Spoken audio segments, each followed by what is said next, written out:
Hello everybody, I hope all of you are doing good. I am Deepika from Learno Hub, एक ऐसा free learning platform जहां पर आप पढ़ सकते हो physics, chemistry, maths, biology and SST absolutely for free only at learnerhub.com।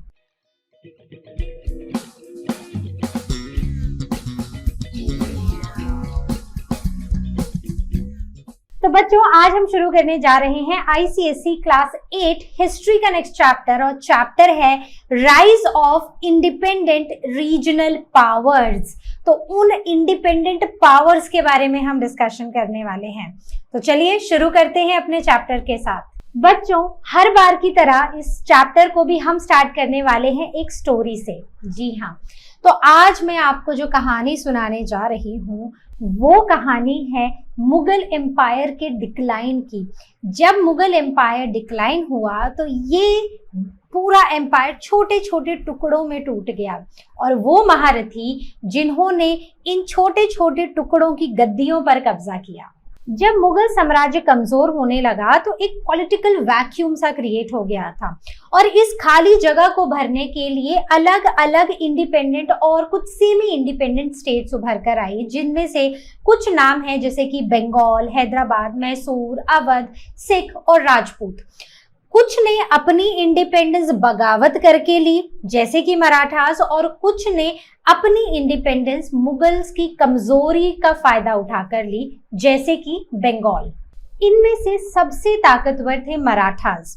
Shivaji का पोता शाहू का राज बालाजी विश्वनाथ ने मजबूत किया और 1713 में वो पेशवा बन गया। पेशवा यानी कि चीफ मिनिस्टर। अब शाहू तो सिर्फ एक नाम का राजा रह गया था, असली ताकत पेशवा के पास आ चुकी थी। बाजीराव वन एक मिलिट्री जीनियस था। उसने मराठा के एम्पायर को चारों तरफ फैला दिया। मराठा कॉन्फेडरेसी चारों तरफ फैल चुकी थी, जिसमें गायकवाड़, होलकर, भोसले, सिंधिया सब कुछ शामिल हो चुका था। अब अहमद शाह अब्दाली को हरा दिया गया थर्ड बैटल ऑफ पानीपत में इन द ईयर 1761, जिससे ब्रिटिशर्स के लिए एक रास्ता खुल गया टुवर्ड्स इंडिया। अब बढ़ते हैं बंगाल की तरफ। बंगाल में मुर्शिद क्वाली खान, जो कि बंगाल का गवर्नर था, मुगल से अलग होकर उसने अपना एक राज्य बना लिया। उसके बाद आया अली वर्दाई खान, जिसने ट्रेड को प्रमोट किया, लेकिन वो ब्रिटिशर्स की चाल नहीं समझ पाया। उसने अपनी मिलिट्री को स्ट्रॉन्ग नहीं किया और करप्शन फैल गया। और फिर क्या था, बंगाल ब्रिटिशर्स के लिए बन चुका था एक हैप्पी हंटिंग ग्राउंड। अब बढ़ते हैं नवाबों की शहर की तरफ, यानी कि अवध। तो अवध आज के समय में हम उसे लखनऊ कहते हैं। तो सादत अली खान ने अवध की नींव रखी, और उसने law and order, revenue system और मिलिट्री को एकदम स्ट्रॉन्ग कर दिया। उसके बाद आए सफदरजंग और शाहजूउद्दौला। इन्होंने भी उनके नक्शे कदमों पर चले, और लखनऊ उस समय बन चुका था, लखनऊ यानी कि अवध उस समय बन चुका था आर्ट, आर्किटेक्चर और कल्चर का हब। उसके बाद हैदराबाद की तरफ बढ़ते हैं, और यहाँ की नींव रखी निजाम उल मुल्क असफ जाह ने इन 1724। ये बहुत ही काबिल रूलर थे। इन्होंने ट्रेड को प्रमोट किया, इन्होंने आर्मी को स्ट्रॉन्ग किया, इन्होंने इंटरनल करप्शन को हटाया। लेकिन इनके मरने के बाद अब सक्सेशन की वॉर शुरू हो चुकी थी, जिसका फायदा उठाया ब्रिटिश और फ्रेंच लोगों ने, और उनकी एंट्री हो गई इनटू हैदराबाद। अब बढ़ते हैं कार्नाटिक के हंगामे की तरफ। कार्नाटिक यानी कि ये डेक्कन का एक छोटा सा सूबा, जिसे प्रोविंस बोलते हैं, वो हुआ करता था। तो यहाँ पर कार्नाटिक के नवाब ने खुद को हैदराबाद से अलग कर लिया, और निजाम से अलग होकर उन्होंने एक अपना स्टेट बना लिया। लेकिन हुआ क्या, करप्शन को कंट्रोल नहीं कर पाए, वॉर ऑफ सक्सेशन चली, जिसकी वजह से अगेन यहाँ पर भी ब्रिटिशर्स की एंट्री हो गई। अब बढ़ते हैं मैसूर की तरफ, जहां पर हैदर अली, जो कि एक सिपाही से कमांडर बने थे, उन्होंने 1761 में मैसूर का पूरा कंट्रोल ले लिया। मैसूर को एक प्रॉस्परस और पावरफुल इंडिपेंडेंट स्टेट बनाया, और ब्रिटिशर्स के सबसे बड़े दुश्मन ये बन चुके थे। इनके बाद आया उनका बेटा सुल्तान, रिफॉर्मर, एक पावरफुल एडमिनिस्ट्रेटर, मॉडर्नाइजेशन किया उसने आर्मी का, वहीं पर एग्रीकल्चर, इंडस्ट्री सब के लिए को उन्होंने प्रमोट किया। लेकिन ब्रिटिशर्स के लिए ये सबसे बड़ा चैलेंज बन चुका था मैसूर को कैप्चर करना। राजपूतों की कहानी पर आते हैं, जहां पर जयपुर, उदयपुर, जोधपुर राजपूतों ने अलग अलग इंडिपेंडेंट स्टेट्स तो बना ली, लेकिन अभी भी आपसी झगड़े चल रहे थे, अभी भी आपसी मनमुटाव और करप्शन चल रहा था, जिसका फायदा अगेन उठाया ब्रिटिशर्स ने। तो क्योंकि ये अलग अलग थे, एक साथ नहीं आए, तो अगेन यहाँ पर भी ब्रिटिशर्स का कंट्रोल आ गया। अब आते हैं पंजाब के शेरों पर, जहां पर गुरु गोबिंद सिंह जी ने खालसा बनाया। खालसा जो कि एक मिलिट्री ब्रदरहुड था। यहाँ पर पहले बहुत सारे मिस्ल हुआ करते थे। मिस्ल मतलब कि अलग अलग ग्रुप हुआ करते थे, और इन ग्रुप्स को एक साथ लेके आए रंजीत सिंह जी, और रंजीत सिंह ने इसे एक पावरफुल सिख किंगडम बना दिया। 1809 ट्रीटी ऑफ अमृतसर ने एक सतलुज रिवर को बाउंड्री बना दिया बिटवीन ब्रिटिशर्स एंड सिख्स। वहीं पर 1839 में ये राज फैल चुका था सिंध तक। तो बच्चों, इस तरह मुगल एम्पायर के टूटने के बाद छोटे छोटे इंडिपेंडेंट स्टेट्स बने इंडिया में, लेकिन उनकी आपसी रंजिश, आपसी लड़ाई और करप्शन की वजह से वो ब्रिटिशर्स के कंट्रोल में आ गए। ब्रिटिशर्स बहुत चतुर थे, उन्होंने सब कुछ धीरे धीरे अपने कंट्रोल में ले लिया, और इस तरह भारत का एक नया फेज शुरू हुआ, और जिसे हम कहते हैं the British rule in India. तो बच्चों, इस चैप्टर में हम उन्हीं इंडिपेंडेंट स्टेट्स की बात करने वाले हैं। ये पीरियड को हम बुलाते हैं द ट्रांजिशन पीरियड। तो हम बात करेंगे कि कैसे ये ट्रांजिशन हुआ, कैसे मुगल एम्पायर या मुगल रीन से अब हम ब्रिटिशर के रूल के अंडर जा रहे थे। तो ये भी ऑल ऑफ अ सडन नहीं, बट कुछ सालों में ये सब हुआ है। तो सबसे पहले देखते हैं अ पीरियड ऑफ ट्रांजिशन। तो यहाँ पर there was a decline of the Mughal empire, क्योंकि उसकी वजह से एक पॉलिटिकल वैक्यूम क्रिएट हो चुका था, और इस वैक्यूम को फिल किया इंडिपेंडेंट और सेमी इंडिपेंडेंट रीजनल पावर्स में, जिसमें से रीजनल पावर्स हैं बंगाल, अवध, जिसे औध भी बुलाते हैं, जो आज के टाइम लखनऊ में है, हैदराबाद, मैसूर, मराठा स्टेट्स, सिख स्टेट्स और राजपूत स्टेट्स। अब प्रॉब्लम क्या थी कि ये सब आपस में यूनाइटेड नहीं थे, जिसका फायदा ब्रिटिशर्स ने उठाया। अगर ये यूनाइटेड होते तो आज हमारे देश की वेल्थ हमारे पास होती। अब किस तरह की स्टेट्स बनी? स्टेट्स बनी द स्टेट्स फ्रॉम रिबेलियन की, जिन्होंने बगावत की और अब खुद को इंडिपेंडेंट बनाया, जिसमें मराठा किंगडम एक सबसे अच्छा एग्जाम्पल है, सबसे स्ट्रॉन्गेस्ट स्टेट माना जाता है उस समय की। So it rose due to the rebellion against the Mughal authority, और उसके बाद आ गया प्रोविंशियल अनॉटमी। तो जैसे कि बंगाल के गवर्नर थे, उनके हाथ में ही सारा कंट्रोल था, तो धीरे धीरे उन्होंने पूरा कंट्रोल और अच्छे से अपने हाथ में लेके बंगाल को एक इंडिपेंडेंट स्टेट डिक्लेयर कर दिया। So the government exploited the weak central authority and declared independence. तो इस तरह से ये एक ट्रांजिशन पीरियड आया जहां पर ये इंडिपेंडेंट स्टेट्स बनी। तो अब हम एक एक करके बात करेंगे हर एक स्टेट के बारे में। तो अब हम शुरू करते हैं सबसे पहले इंडिपेंडेंट स्टेट पर, जिन्होंने बगावत करके अब खुद को एक इंडिपेंडेंट स्टेट डिक्लेयर किया था, और उनमें सबसे पावरफुल कौन थे? एग्जैक्टली मराठास। तो हम यहाँ पर मराठास की बात कर रहे हैं। तो मराठा एक बहुत ही इंपॉर्टेंट रीजनल पावर था मुगल डिक्लाइन के बाद, और उसमें एक पोटेंशियल था कि वो पूरे इंडिया में अपना राज चला सकता है, मतलब इतना पोटेंशियल किंगडम हुआ करता था वो। तो अब बात करते हैं, यहाँ पर सबसे पहले आए the rise of Shahu and the Peshwa. तो शाहू कौन थे? शाहू शिवाजी के ग्रैंडसन थे, who imprisoned bye Aurangzeb since 1707। तो इनको, शाहू शिवाजी के ग्रैंडसन थे, और इनको औरंगजेब ने कैद में रखा था, और ये 1707 में रिलीज हुए। इसके बाद सक्सेशन की वॉर हुई मराठास के अंदर कि कौन राजगद्दी पर बैठेगा। तो शाहू को ने इस थ्रोन को कैप्चर कर लिया with the help of Balaji Vishwanath. अब बालाजी विश्वनाथ धीरे धीरे वो पेशवा बन गए, यानी कि वो चीफ मिनिस्टर बन गए इन 1713। अब शाहू जो था वो सिर्फ एक सेरिमोनियल हेड रह गया, मतलब जो असली पावर थी अब वो पेशवा के पास जा चुकी थी, जो कि थे बालाजी विश्वनाथ। अब यहां से शुरू होता है the dominance period of Peshwas. तो ये चला फ्रॉम 1713, जब वो चीफ मिनिस्टर बने, टिल 1818। तो पेशवाज ने मराठा किंगडम को ट्रांसफॉर्म किया, किंगडम से इसको एम्पायर बनाया, मतलब जहां पर एक छोटे से एरिया में एक राजा हुआ करता था उससे उन्होंने एक बड़ा सा एरिया अपने अंडर ले लिया और उस एरिया के ऊपर इन्होंने रूल किया।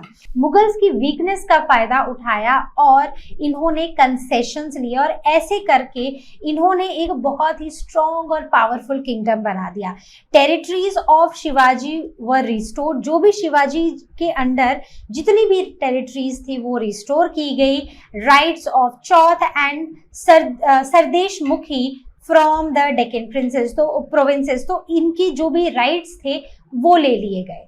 चौथ और स्वदेश मुखी के भी राइट्स इनको मिले। चौथ मतलब हम बोलते हैं 1/4 हिस्सा, मतलब we are talking about the 1/4 part, जिसे हम 25% भी बोलते हैं। तो इस तरह जो भी उनके आसपास के एरियाज थे जो उनके अंडर तो नहीं आते थे लेकिन मराठास उनको प्रोटेक्शन देते थे फ्रॉम मराठा की रेट से और आसपास की रेट से, तो उनसे वो 25% टैक्स वसूलते थे। और दूसरा एक एडिशनल टैक्स हुआ करता था 10% का, जिनके राइट्स भी अब मराठास के पास आ चुके थे। बालाजी विश्वनाथ की अचीवमेंट्स की अगर हम बात करें तो 1719 में इन्होंने सईद ब्रदर्स, तो याद है ना मुगल जब हमने पढ़ा था डायनेस्टीज पढ़ी थी तो वो था SKT एंड श्रीलंका, राइट। तो ये थे सईद डायनेस्टी। इन्होंने सईद ब्रदर्स की हेल्प की ताकि वो मुगल एम्परर फरुखसियार को खत्म कर सके। They made Marathas a formidable power. बस ऐसे ही कर करके ना अब एक बहुत ही स्ट्रॉन्ग और पावरफुल किंगडम बन चुका था, बहुत ही स्ट्रॉन्ग पावरफुल एक एम्पायर बन चुका था मराठास का। द हेरिडिटी, अब जो रूल था ना वो अब हेरिडिटी इस्टेब्लिश हो गया ऑफ पेशवास। तो अब यहाँ पर क्या था कि पेशवास ही अब आगे रूल करने लगे थे यहाँ पर। तो इनमें बाजी राव वन, जिन्हें मिलिट्री जीनियस कहा जाता है, ही सक्सीडेड बालाजी विश्वनाथ। तो इन्होंने बालाजी विश्वनाथ को के बाद इन्होंने गद्दी संभाली और इन्होंने मराठास की पावर को और ज्यादा एक्सपैंड किया और बहुत ही ब्रिलियंट कैंपेन्स किए। इन्होंने मराठा कॉन्फेडरेसी बनाई जहां पर कुछ प्रोमिनेंट फैमिलीज उभर कर आई, जैसे कि सिंधिया, भोसले, होलकर एंड गायकवाड़। इनमें यहाँ पर प्रोविंसेस में इस पूरे एरिया को डिवाइड किया गया जिसे सूबा भी बुलाते हैं। And these divided provinces into the sphere of influence, जिसकी चीफ पावर मराठास ही हुआ करते थे। अब बात करते हैं Bajirao 2 and the peak of the power. तो बाजीराव 1 के बाद आए बाजीराव 2 और इस समय पर मराठास की पावर पीक पर देखी गई। तो इनके बाद ये पेशवा बने बालाजी बाजीराव और इन्होंने पूना को अपनी कैपिटल बना दिया, ठीक है, जिसे आज हम पुणे बुलाते हैं। तो देख इन्होंने एक्सपेंशन को अभी भी कंटिन्यू रखा और इनके टाइम पर मुगल थ्रोन एकदम खत्म हो चुका था। इन्होंने इसको पीछे छोड़कर मराठा को सबसे पावरफुल बना दिया। अब क्या हुआ, अब आया एक कॉन्फ्लिक्ट विद अहमद शाह अब्दाली। तो अहमद शाह अब्दाली, यहाँ पर हुआ क्या था कि जो पंजाब का एरिया था उसे फोर्सफुली कैप्चर कर लिया गया था by the conflict with Ahmad Shah Abdali. और यहाँ पर हुई अब थर्ड बैटल ऑफ पानीपत जो 1761 में हुई थी और इस बैटल में मराठास हार गए, उन्हें हार का सामना करना पड़ा and the ambition to replace the Mughal empire वो शैटर्ड। अब वो जहां ये चाहते थे कि वो इस मुगल एम्पायर को पूरा हटाकर सिर्फ मराठा एम्पायर वहां पर चलाएंगे, अब थर्ड बैटल ऑफ पानीपत में हारने के बाद उनका ये ड्रीम खत्म हो चुका था। अफगान्स भी वीक हो चुके थे and leaving the opportunity for the British East India Company to now come and control over the parts of the Maratha empire. अब हम आते हैं दूसरी प्रोविंस पर जहां पर एक गवर्नर ने खुद ही स्टेट को इंडिपेंडेंट डिक्लेयर कर दिया था और वो थी बंगाल। तो बंगाल को रिचेस्ट प्रोविंस माना जाता था मुगल एम्पायर के टाइम और यहाँ पर मुर्शीद क्वाली खान वहाँ के गवर्नर थे। उन्होंने मुगल की घटती हुई पावर का ही फायदा उठाते हुए इंडिपेंडेंट रूल डिक्लेयर कर दिया and he continued annual tribute to Mughals but freed himself from the imperial control. अभी भी वो कुछ टैक्सेस के फॉर्म में ट्रिब्यूट्स देते थे मुगल्स को, लेकिन फिर भी उन्होंने उस एरिया को, जो बंगाल वाला एरिया था, उसको उनके कंट्रोल से आजाद कर दिया था। अब क्या था, अब यहाँ पर अगर हम एडमिनिस्ट्रेशन की बात करें मुर्शीद क्वाली खान की, तो वो एक एक्सीलेंट एडमिनिस्ट्रेटर थे। उन्होंने स्टेबिलिटी लाई अपने किंगडम में, पीस लेकर आए और प्रॉस्पेरिटी आई। उन्होंने बंगाल को इंटरनल और एक्सटर्नल डेंजर से भी फ्री कर दिया। इसके बाद अब थ्रोन संभाला अली वर्दाई खान ने। अली वर्दाई खान का जो रूल था, अगेन वो भी एक केपेबल सक्सेसर थे क्वाली खान के। उन्होंने ट्रेड को प्रमोट किया इंडिया में भी और विद द फॉरेन एरिया, जो फॉरेन मर्चेंट्स थे उनके साथ भी। He restricted European power, so he did not allow the French and Britishers to fortify the factories. तो इन्होंने थोड़ा जो यूरोपियन पावर्स थी ना, उनसे थोड़ा सा इन्होंने रिस्ट्रिक्ट किया। एंड चंद्रनगर फ्रेंच और कैलकटा इन ब्रिटिश, जहां पर लोगों को, इंडियन फॉरेनर मर्चेंट्स को ये छूट थी कि वो बंगाल में आके ट्रेड कर सकते हैं, वहीं पर इन्होंने यूरोपियन पावर के ऊपर कुछ रिस्ट्रिक्शंस लगा रखी थी, जिसमें इन्होंने ब्रिटिश और फ्रेंच लोगों को फोर्टिफिकेशन से मना कर दिया, मतलब कि वो छोटे छोटे किले बनाने से मना कर दिया। लेकिन अब क्या हुआ, अब यहाँ पर कुछ बंगाल के जो नवाब थी उनकी वीकनेसेस देखी गई। उन्होंने ब्रिटिश ट्रेडिंग कंपनी के मोटिव्स को एक तो समझा नहीं। उन्हें लगा कि एक छोटी सी ट्रेडिंग कंपनी कभी भी एक पॉलिटिकल रूल एस्टैब्लिश नहीं कर पाएगी, एंड दे बिलीव्ड कि उनको किसी भी तरह के अपने आर्मी को और अपनी आर्मी को स्ट्रेंथन और रीऑर्गेनाइज करने की जरूरत नहीं है, और उन्होंने वो चीज नहीं की। इससे बहुत ज्यादा करप्शन हो गई और ब्राइबरी के चलते ये पूरा का पूरा जो स्टेट था अब वो वीक होने लग गया। The consequences, Bengal became the easy target for Britishers to expand, और इसी से for Britishers it became the happy hunting ground। ठीक है, अब हम चलते हैं अवध की तरफ। तो अवध was founded by सादत खान, और ये गवर्नर थे मुगल प्रोविंस के, जो कि अवध थी, तो आज के समय में जो लखनऊ है। तो he was very intelligent, efficient और डेयरिंग थे। तो इनका जो एडमिनिस्ट्रेशन था, so he establish the efficient administration, law and order को मेंटेन किया। इन्होंने रेवेन्यू रिफॉर्म्स को इंट्रोड्यूस किया और इन्होंने अपनी आर्मी को बहुत ही स्ट्रॉन्ग बनाया। सक्सेसेस, सफदरजंग जो उनके नेफ्यू थे, उन्होंने भी सेम चीज की। उन्होंने पीस, स्टेबिलिटी और प्रॉस्पेरिटी लेके आए। उससे नेक्स्ट थे सुजा-उद-दौला, जो इनके बेटे थे सफदरजंग के, ही सक्सीडेड हिम। तो ये भी अभी जो इनके सक्सेसर्स चल रहे थे वो काफी अच्छे थे, पीस लविंग, प्रॉस्पेरिटी लाने वाले। यहाँ पर कल्चरल और इकोनॉमिक प्रॉस्पेरिटी देखी गई। लॉन्ग पीरियड ऑफ पीस था, ग्रोथ थी, इकोनॉमिक प्रोस्पेरिटी थी, और यहाँ पर कल्चर, लखनवी कल्चर बहुत ही अच्छे से फ्लरिश कर रहा था। Lucknow became the centre for art, culture, performing arts, literature and architecture. तो बहुत अच्छा था। अब आते हैं हम हैदराबाद पे। तो हैदराबाद जो साउथ के पोर्शन है, साउथ में है, वहां पर चलते हैं। तो इसके जो फाउंडर हैं उनका नाम था, देखो ये फाउंडर्स के नाम रखना बड़ा इंपॉर्टेंट है, निजाम उल मुल्क असफ जाह। तो he was the Mughal viceroy of Deccan in 1724 and he did not officially declare independence. तो इन्होंने कभी भी ऑफिशियली इंडिपेंडेंस डिक्लेयर नहीं की, but ruled like the independent ruler. अब जैसे बाकी थे, कोई किसी ने बगावत की थी, किसी ने बोला कि किसी ने मुगल वीकनेस का फायदा उठाया था, इन्होंने ऐसा कुछ नहीं किया था। इन्होंने ये नहीं बोला कि हम इंडिपेंडेंट स्टेट हैं, लेकिन इन्होंने हैदराबाद को एक इंडिपेंडेंट रूलर की तरह ही इन्होंने चलाया। इनकी एडमिनिस्ट्रेशन की बात करें तो ये consolidated positions with efficient administrative system, corruption को हटाया रेवेन्यू सिस्टम से, ट्रेड को प्रमोट किया, और अंदर के जो इंटरनल और जो एक्सटर्नल थ्रेट्स थे उन सभी से अपने प्रोविंस को या अपने स्टेट को बचाया। डिक्लाइन कैसे हुआ? Decline was the war of succession.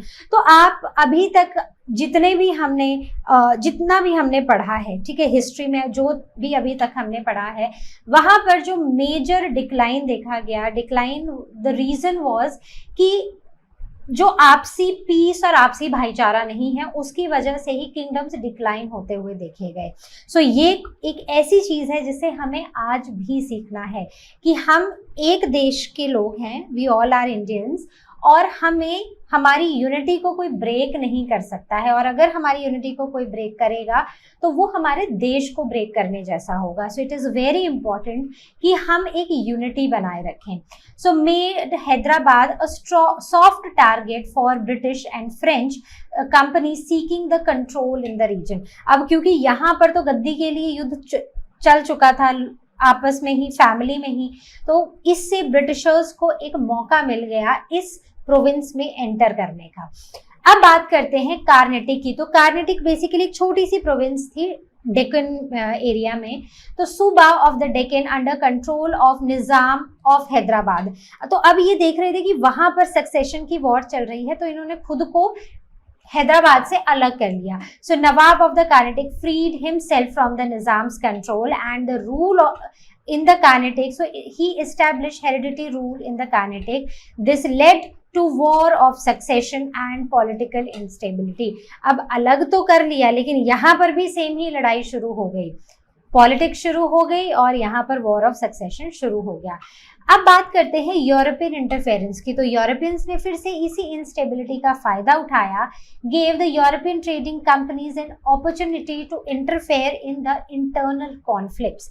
European ने टेरिटरी गेन की, कमर्शियल गेन्स किए और फाइनेंशियल एडवांटेजेस भी ली। तो टेरिटरीज में तो वो घुस ही चुके थे, उन्होंने कमर्शियली और फाइनेंशियली भी उस एरिया को कंट्रोल करना शुरू कर दिया।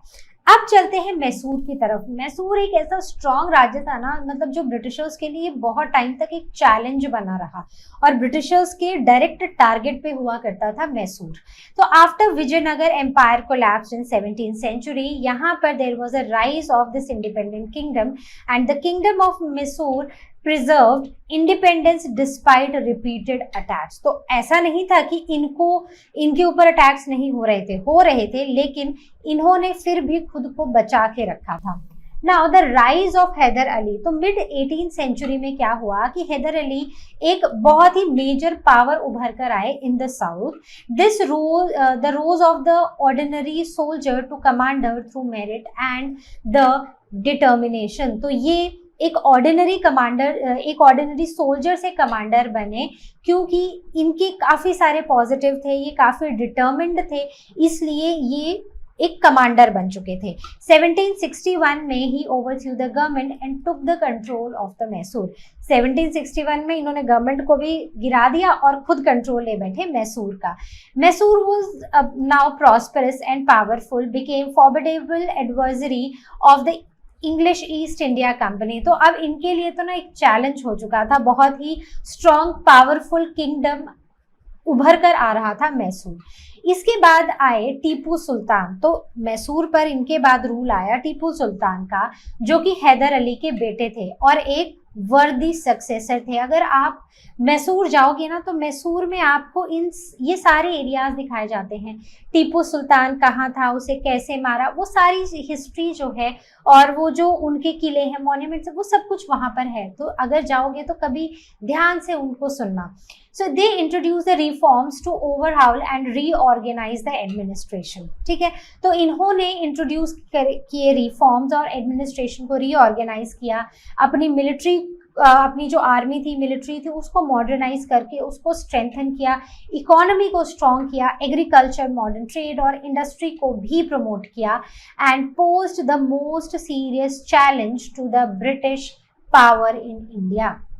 जहां पर ब्रिटिशर्स इजीली इंटरनल कॉन्फ्लिक्ट्स का फायदा उठाकर अपना कंट्रोल जमा रहे थे स्टेट्स पर, इंडियन स्टेट्स पर, वहीं पर मैसूर को फतेह करना उनके लिए एक बहुत ही मेजर चैलेंज बना हुआ था। So the key Rajput states were, now we will be moving on to the Rajput states. तो इसमें जो की राजपूत स्टेट थी वो थी जोधपुर, जिसे जयपुर, अंबर, जोधपुर, मारवाड़, उदयपुर, मेवाड़। तो ये अलग अलग राजपूत स्टेट्स हुआ करती थी। So they took advantage of the Mughals decline, और उन्होंने अपने खुद को क्या किया, इंडिपेंडेंट डिक्लेयर कर लिया। अब वीकनेस पता है कहाँ पर थी तो ये राजपूत स्टेट तीन, लेकिन इनकी आपसी रंजिश की वजह से ब्रिटिशर्स ने कंट्रोल ले लिया। तो ये अलग तो हो गए, मतलब इंडिपेंडेंट तो हो गए मुगल से, लेकिन ये यूनाइट नहीं हुए एंड और consolidate their position. So they made no attempt to establish the Rajput empire. तो इनको था कि ये मेरा एरिया, ये मेरा एरिया, ये मेरा एरिया। इन्होंने एम्पायर बनाने की कोशिश भी नहीं की। Pursued individual goals and interest and often conflicting. तो आपस में ही ये लोग, इनकी लड़ाइयाँ चलती रहती थी। Internal issues so involved the petty quarrels, court intrigues, conspiracies and truckery. तो आपस की लड़ाइयाँ जैसे हम बात कर रहे थे, जिससे रॉयल कोर्ट्स में करप्शंस देखी गई एंड दिस वीकेंड देम। तो आपसी रंजिश ने ही उन्हें वीक कर दिया था and this made them vulnerable to East India Company. तो इस तरह अब ये भी प्रे बन चुके थे इंग्लिश ईस्ट इंडिया कंपनी के। अब हम चलते हैं अपने लास्ट किंगडम की तरफ, जिसका फाउंडेशन स्टोन रखा था श्री गुरु गोबिंद सिंह जी ने। उन्होंने खालसा की फाउंडेशन की थी। He was the 10th and the last Sikh guru. इन्होंने मिलिट्री और he organized military brotherhood of the Sikhs और उसे खालसा बुलाया गया। He instilled martial spirit to fight the Mughal prosecution.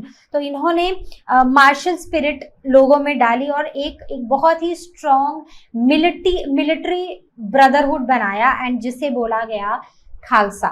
Now the rise of the Sikh power. तो यहाँ पर नादिर शाह आए, अहमद शाह अब्दाली के इन्वेजन्स हुए, जिसने वीकेंड मुगल्स इन पंजाब, जिससे कि मुगल्स जो थे वो पंजाब में अब वीक होने लगे। Sikhs captured Punjab and Jammu late 18th century में। तो लेट 18th सेंचुरी में सिख कम्युनिटी थी, उन्होंने पंजाब और जम्मू को कैप्चर कर लिया, उसको अपने अंडर कर लिया। अब इनके ना छोटे छोटे ग्रुप्स हुआ करते थे जिन्हें मिसल्स बुलाया जाता था। तो ये थे ऑलमोस्ट 12 मिसल्स थे, each ruled by a chief. हर एक के ऊपर एक एक चीफ हुआ करता था। अब इन्हें पता था कि इन्हें ना एक कॉन्फेडरेसी बनानी पड़ेगी, इन्हें स्ट्रॉन्ग एम्पायर बनाना पड़ेगा। तो रंजीत सिंह जी आए, जिन्होंने he was the leader of one misl, united the 6 chiefs west of the river Sutlej. तो रिवर सतलुज के एक बाउंड्री बन चुकी थी for Sikh community, Sikh kingdom and the Britishers. तो सतलुज के उस पार सिख किंगडम था और इस पार हुआ करता था ब्रिटिश किंगडम। अब ब्रिटिशर्स का राज, तो क्योंकि वहां पर 12 अलग अलग ग्रुप से अलग अलग मिसल थे जिनके अपने अपने राजा हुआ करते थे या चीफ हुआ करते थे। तो बाद में जब रंजीत सिंह जी आए, जो कि अगेन एक मिसल के चीफ थे, उन्होंने सारे चीफ्स को इकट्ठा किया और एक पावरफुल सिख किंगडम बनाया, जिसने इस किंगडम को और भी स्ट्रॉन्ग बनाया। So Ranjit Singh kingdom, so late 18th century में he was a master of the Punjab and 1809 में there was a treaty of Amritsar with Lord Minto, जिन्होंने बोला कि सतलुज रिवर एक बाउंड्री की तरह है between Sikh kingdom and the British territories and British promised non interference. तो ब्रिटिश ने भी बोला कि हम आपकी टेरिटरीज में किसी तरह की कोई इंटरफेरेंस नहीं करेंगे। So he expanded the kingdom north and west. तो इन्होंने अपने किंगडम को नॉर्थ और वेस्ट की तरफ ये एक्सपैंड करते गए एंड एट हिज डेथ 1839, मतलब जब रंजीत सिंह की डेथ हुई 1839 में, किंगडम स्ट्रेच हो चुका था काइबर पास, जो कि नॉर्थ में है, to Sindh in the south. तो मतलब कि सतलुज रिवर के दूसरी तरफ को ये बिल्कुल स्प्रेड हो चुका था किंगडम। तो इस तरह हमने देखा कि कैसे मुगल एम्पायर के वीक होने से अलग अलग स्टेट्स उभर कर आई और कैसे उन स्टेट्स पर बाद में ब्रिटिशर्स ने कब्जा किया। अभी भी ये हिस्ट्री बहुत लंबी है और बहुत कुछ पढ़ना बाकी है, लेकिन इस चैप्टर में हम इतना ही पढ़ेंगे। अब मैं आपको मिलूंगी नेक्स्ट चैप्टर में, तब तक इस चैप्टर को अच्छे से पढ़ लेना। अब बात यह है कि चैप्टर में याद क्या रखना है। चैप्टर में जो मेन लोग हैं, जैसे कि बंगाल किसने, जो फाउंडिंग स्टोन था वो किसने रखा, उसके जो मेन लीडर्स थे वो कौन रहे, और मेजरली अगर हम इनका डिक्लाइन देखें तो सबका डिक्लाइन इंटरनल कॉन्फ्लिक्ट्स ही रहा है। तो यही सब आपको पढ़ लेना है, क्योंकि एक कहानी ही है, कहानी पढ़ो और फिर अगले चैप्टर की तरफ आ जाओ। So I will see you next time with the next video. Till then you all take care and as you all know, लर्नो हम मतलब फ्री है पर बेस्ट है।